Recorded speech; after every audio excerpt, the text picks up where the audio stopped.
Hello friends and welcome back to our channel smart traders club. शुरुआत करेंगे India VIX के साथ में जो 19.47 पे काम कर रहा है। लगभग 0.78% का गेन देखने को मिला है। सेकेंड डे स्ट्रेट गेन है यहाँ पे देखने को हमें मिल रहा है, बट जब तक 20 के नीचे है, 22 के नीचे है, ठीक है, कंफर्टेबल होना चाहिए। पैनिक बढ़ते हुए नजर नहीं आनी चाहिए, ऐसा माना जाता है। लेकिन फिर भी निफ्टी और बैंक निफ्टी के अंदर में अच्छे खासे पॉइंट्स की गिरावट देखने को हमें मिल रही है। निफ्टी 14,900 के पास में जाके क्लोजिंग दिया है। अब बैंक निफ्टी लगभग 33,300 के आसपास के क्लोजिंग देने में सक्सेसफुल रहा है। यहाँ पे 33,400 का डेटा जो आपको दिख रहा है क्लोजिंग डेटा नहीं है, एग्जैक्टली डेटा नहीं है ये एग्जैक्टली। एनी हाउ थोड़ा बहुत प्रीमियम पे काम करते हुए नजर आ रहे हैं। 14,938, 33,490 ये थोड़ा बहुत प्रीमियम पे काम करते हुए नजर आ रहे हैं। सो आज का फॉल हुआ क्यों? एक्चुअली फॉल नहीं होना चाहिए था, लेकिन मुझे जो समझ में आ रहा है फॉल का मेन रीज़न आपका एक्सपायरी ही था, जिसके चलते हुए फॉल आज के दिन में देखने को मिला। शुरुआत हमने की थी 15,000 के आसपास में। शुरुआती दौर में 15,040 को हमने थोड़ा सा तोड़ने की कोशिश की, लेकिन उसके बाद में आखिरी कुछ घंटों के अंदर में ये फॉल देखने को मिला हुआ है हमें। सो इस फॉल के पीछे एफआईआई का कितना हाथ है, एफआईआई ने इस फॉल में कितना पार्टिसिपेट किया, ये सब चीज़ों को समझ लेते हैं हम डेरिवेटिव डेटा के ऊपर में। लॉन्ग पोजीशन कम होके आई है 3.90% से एंड 55.08% पे लॉन्ग पोजीशन देखने को मिल रही है। ये जो डेटा है ये डेटा थोड़ा सा वीक है। आज जो भी डेटा के बारे में हम डिस्कस करेंगे उस डेटा के अंदर में डेफिनेटली आपको एक बार एक्सपायरी वाला इफेक्ट तो रखना पड़ेगा, लेकिन अगर एक्सपायरी की इफेक्ट को हम हटा के देखें, अगर उसके बारे में बात ना करें तो डेटा वीक नज़र आ रहे हैं। अब एक्सपायरी के हिसाब से क्यों मैं बोल रहा हूँ एक्सपायरी था, एक्सपायरी का इम्पैक्ट क्या है इसके ऊपर में। आज बहुत सारे एडजस्टमेंट होते हैं, तो उस एडजस्टमेंट के चलते हुए थोड़ा बहुत आपको प्लस माइनस देखने को मिल जाता है। उसका उसका ट्रेंड के ऊपर में इंपैक्ट इतना ज़्यादा नहीं पड़ता। जैसे आज की बात कर लेते हैं। आज अगर आप देखेंगे पोजीशन, तो आज के दिन में आपको लॉन्ग अनवाइंडिंग देखने को मिली है एंड शॉर्ट बिल्टअप देखने को मिला हुआ है। सो उसके चलते हुए 3.90% मार्केट या बात करें लॉन्ग पोजीशन कम देखने को मिल रही है। अगर मैं call writing and put writing की बात करूं तो इन दोनों में भारी गिरावट आई है, दोनों में भारी गिरावट आई है। क्यों? क्योंकि एक्सपायरी था तो पोजीशंस खाली कर दी गई हैं। तो लेकिन फिर भी दोनों बराबर लेवल, ऑलमोस्ट बराबर नहीं बोलूंगा, लेकिन 50-60 वाली कहानी वहां पे देखने को मिल रही है हमें। सो पुट राइटिंग ज़्यादा है, कॉल राइटिंग कम है वहाँ पे। इसका मतलब क्या होगा? पुट राइटिंग ज़्यादा मतलब क्या? मार्केट शायद नीचे ना जावे, मार्केट शायद रुकता हुआ नजर आवे, थोड़ा सा सपोर्ट लेता हुआ नजर आए। सो ओवरऑल 55.08 पे काम करता हुआ नजर आ रहा है लॉन्ग पोजीशन। यहाँ से न्यूट्रल व्यू लेके चलेंगे, कोई निगेटिव व्यू यहाँ से अभी नहीं लेना है, क्योंकि एक्सपायरी का इम्पैक्ट देखने को मिल रहा है। बट इंडेक्स फ्यूचर और स्टॉक फ्यूचर्स के अंदर में हमें जो डेटा देखने को मिल रहा है वहाँ पे बिकवाली है एंड 961 करोड़ की बिकवाली इंडेक्स के अंदर में, और स्टॉक फ्यूचर के अंदर में 1897 करोड़ की बिकवाली देखने को मिल रही है। सो अगर डेरिवेटिव डेटा के बारे में बात करें तो यहाँ पे लगभग आपको 2900 के आसपास का एक बिकवाली, या लेट्स से 2850 के आसपास की बिकवाली देखने को मिल रही है। एफआईआई की तरफ से ये पैसे बाहर निकाले गए हैं, जो कि एक निगेटिव इम्पैक्ट डालता है। सो डेफिनेटली एफआईआई का डेटा अब बिग निगेटिव यहाँ पे मान के जा सकते हैं।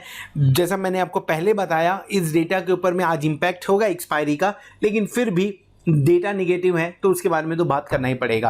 कैश सेगमेंट के अंदर में 71 करोड़ की मामूली खरीदारी, इसे माना भी नहीं जाना चाहिए, इनफैक्ट 71 करोड़ की खरीदारी हुई, लेकिन डीआईआई की तरफ से 876 करोड़ की बिकवाली देखने को मिली हमें कैश सेगमेंट के अंदर में। सो अगर हम सिर्फ स्टॉक स्पेसिफिक एक्शन के बारे में बात करें तो 876 करोड़, 71 करोड़ निकाल दो उसमें से, सो 800 करोड़ और यहाँ से 1897, मतलब लगभग 2700 करोड़ की आपको डायरेक्शनल बिकवाली या स्टॉक्स के अंदर में बिकवाली देखने को मिल रही है एंड लगभग 961 करोड़ की बिकवाली आपको इंडेक्स के अंदर में देखने को मिल रही है। ओवरऑल जो डेटा आ रहे हैं एफआईआई और डीआईआई के, नो डाउट वो दोनों negative data continuously second day के लिए देखने को हमें मिल रहा है, जो कि थोड़ा सा कंसर्न बढ़ाता है। इन सब डेटा के बीच में सिर्फ एक ही डेटा ऐसा है जो थोड़ा सपोर्ट कर रहा है, और वो इस बात पे जोर कर रहा है या हमें कन्विंस करने की कोशिश कर रहा है कि आज का ये जो डेटा आप देख रहे हो ये शायद कल इतने बुरे डेटा आपको नहीं दिखेंगे, और वो है पुट कॉल रेशियो 1.09 के आसपास में काम करता हुआ नजर आ रहा है। बाउंस बैक बनता है, ये ओवरसोल्ड के नज़दीक पहुंच गया है। सो डेफिनेटली यहाँ से एक बार बाउंस बैक बनता तो है। सो अगर पूरा डेटा एक बार समझने की कोशिश करें, इंडिया विक्स अभी भी 20 के नीचे है, तो इंडिया विक्स आपको एक पॉजिटिव इंडिकेशन दे रहा है।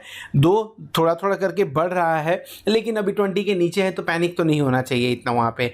इसके अलावा अगर FII की बात करें, DII की बात करें, तो इन दोनों ने अच्छी खासी बिकवाली की है, तो यहाँ से नेगेटिव इंडिकेशन आ रहा है। FII ने तो कैश सेगमेंट के अंदर में सिर्फ 71 करोड़ की खरीदारी की है, लेकिन DII ने वहाँ पे अच्छी खासी बिकवाली 860 करोड़ के ऊपर की बिकवाली की है। FII ने इंडेक्स में भी बिकवाली की है, FII ने स्टॉक डेरिवेटिव में भी बिकवाली की है। तो डेफिनेटली ये डेटा आपके लिए निगेटिव इंडिकेशन दे रहे हैं।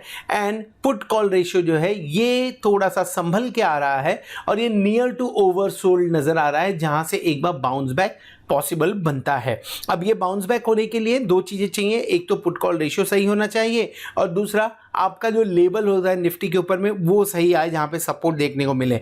अगर वो दोनों कॉम्बिनेशन बैठ गया तो डेफिनेटली बाउंस बैक देखने को मिल सकता है। चार्ट के ऊपर उसे हम समझने की कोशिश करेंगे कि क्या वो लेवल्स देखने को मिल रहा है कि नहीं मिल रहा है। ओवरऑल कल सुबह शुरुआत करने के लिए ये इंडिकेशन हमारे सामने देखने को मिल रहे हैं। ग्लोबल मार्केट फिलहाल जिस मूड माहौल में काम कर रहे हैं वो तो पॉजिटिव ही इंडिकेशन दे रहे हैं। अगर यही माहौल रहा तो डेफिनेटली कल एक अच्छा सेशन कल के दिन में हम देख पाएंगे, अगर इसी तरह का मूड माहौल ग्लोबल मार्केट में बना रहा तो। हमने पोजीशन क्या बनाई थी, एक पोजीशन जो आज हमने दिन भर में ली, एक्सपायरी डेट के लिए ली हुई थी। 37 के आसपास में कॉल बाय किया था, 47 के आसपास में TSL हिट हुआ, इट वेंट अप टिल 56, लेकिन 9 पॉइंट से हम ट्रेल कर रहे थे, तो 47 वहाँ पे हमारा एक्सपायरी हिट हुआ, TSL हिट हुआ, तो प्रॉफिट बुक हुआ 27% के आसपास में। अपार्ट फ्रॉम दैट 34,500 का कॉल ऑप्शन हमने 2-3 दिन पहले ले रखा हुआ था। आई थिंक मंडे को, शायद ये मंडे या ट्यूसडे को ये कॉल हमने बाय किया हुआ था, और इसे एवरेज करके 120 पे लेके आया था हमने। इसे 10 रुपये के अंदर में स्टॉप लॉस हिट हुआ इसका एग्जैक्टली। एक्सपायरी के हिसाब से रखा गया था। ऐसा था कि जिस तरह से कोरोना के केसेस कम हो रहे हैं, सो अगर कहीं इम्पैक्ट आवेगा तो बैंक निफ्टी में बड़ा इम्पैक्ट आना चाहिए था, जो कि देखने को नहीं मिला। ऊपर के लेवल से जिस तरह से ग्लोबल मार्केट टूटा हुआ है, सो प्रॉफिट बुकिंग देखने को मिल गई। अगर यही कंटिन्यू होता तो डेफिनेटली यहाँ पे भी प्रॉफिट बुक होता हुआ नजर आ सकते थे। सो यहाँ पे लगभग 5,500 रुपीज़ का हमने लॉस बुक किया हुआ है। ओवरऑल अभी तक जितने भी ट्रेड शेयर किए हुए हैं, उस ट्रेड के अंदर में 74.59% सक्सेस रेशियो के साथ में हमने प्रॉफिट बुक किया हुआ है। अगर आप हमारे प्लैटिनम मेंबर्स हैं तो डेफिनेटली आपको ये सारे ट्रेड्स आपके मोबाइल पे या तो व्हाट्सएप के कम्युनिटी टैब पे मिल रहे होंगे, और अगर नहीं मिल रहे हैं तो आप 8291802926 पे कांटेक्ट कर सकते हैं, व्हाट्सएप कर सकते हैं, या तो SMS कर सकते हैं, ताकि मेरी टीम आपको ये सारे ट्रेड्स लाइव मार्केट में आपके मोबाइल पे डिलीवर करने में हेल्प कर सके। चलिए आगे बढ़ते हैं, समझने की कोशिश करते हैं कि आज की एक्सपायरी वो तो हो गई, लेकिन आज जो रियल में एक्शन देखने को मिला ये सिर्फ एक्सपायरी स्पेसिफिक ही था कि कल फ्राइडे के दिन में भी ऐसा ही मूड माहौल देखने को मिलेगा। क्या एक्सपेक्टेशन हम रखें निफ्टी और बैंक निफ्टी से चार्ट के ऊपर।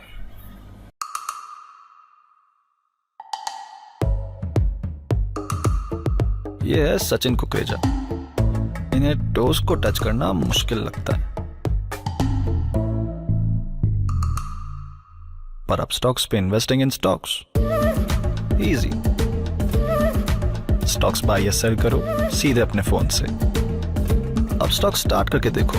Investment in securities market are subject to market risks. Read all the related documents carefully before investing. Welcome back, और इस वीडियो में हम डिस्कस करने वाले हैं बैंक निफ्टी के बारे में। निफ्टी का व्यू ऑलरेडी शेयर किया है, ऊपर कार्ड पे क्लिक करके आप उसे देख सकते हैं। तो हम बैंक निफ्टी के बारे में बात करें तो 2 दिन जो डायरेक्शनल अगर आप देखोगे तो डायरेक्शन 2 दिन के अंदर में डाउन साइड ही दिख रहा था। आज थोड़ी सी गहराई हुई है, थोड़ी सी ज़्यादा गिरावट देखने को मिली है, लेकिन गनीमत ये रही है कि हमने अभी तक 33,200 का लेवल नहीं तोड़ा हुआ है। अच्छा लेवल है लॉन्ग बनाने के लिए ये, और कहीं ना कहीं यहाँ से बाउंस बैक होना चाहिए। जो गैप क्रिएटेड था, गैप फिल हो चुका है, एंड टिल द टाइम आप 32,000 को नहीं तोड़ते हैं, पूरे चांसेस बनते हैं कि हम 34,200 तक, यानी यहाँ से 1,000 पॉइंट का एक बार जंप दिखाएं मार्केट के अंदर में।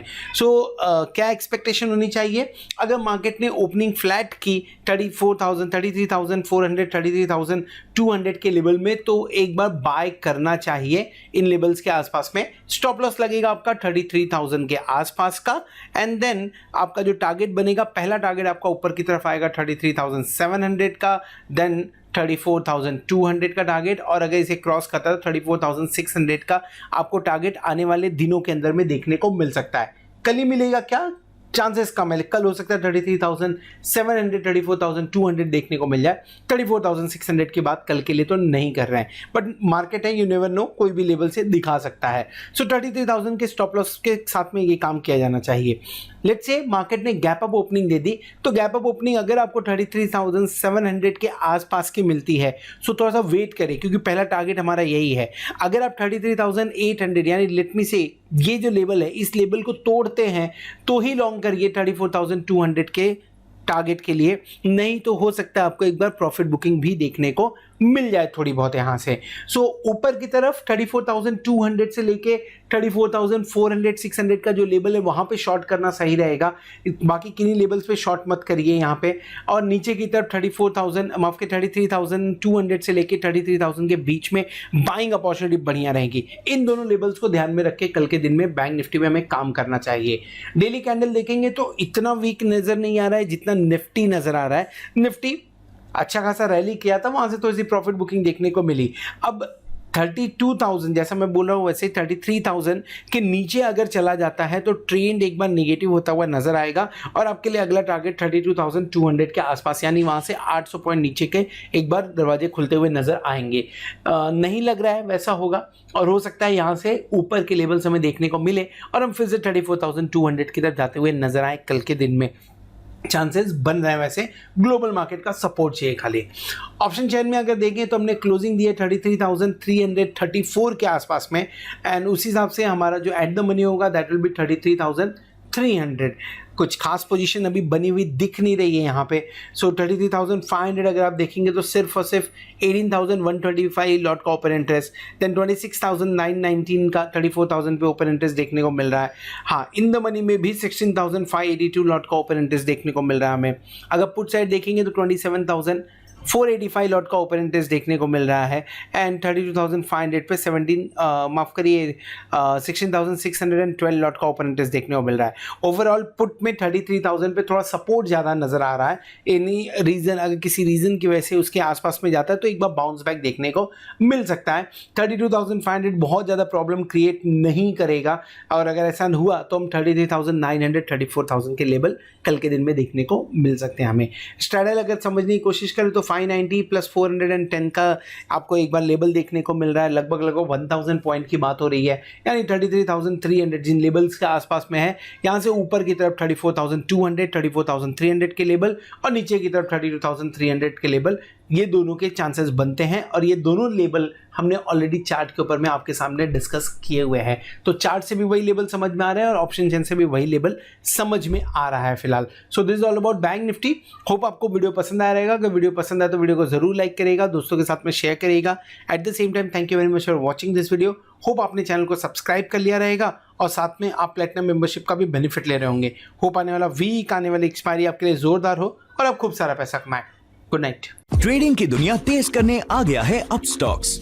बेहतरीन ट्रेडिंग प्लेटफॉर्म्स के साथ पाएं मुफ्त डिलीवरी निवेश। इंस्टेंट अकाउंट के लिए अपस्टॉक्स ऐप डाउनलोड कीजिए। सिक्योरिटीज मार्केट जोखिमों के अधीन है, कृपया निवेश संबंधित दस्तावेज ध्यान से पढ़ें।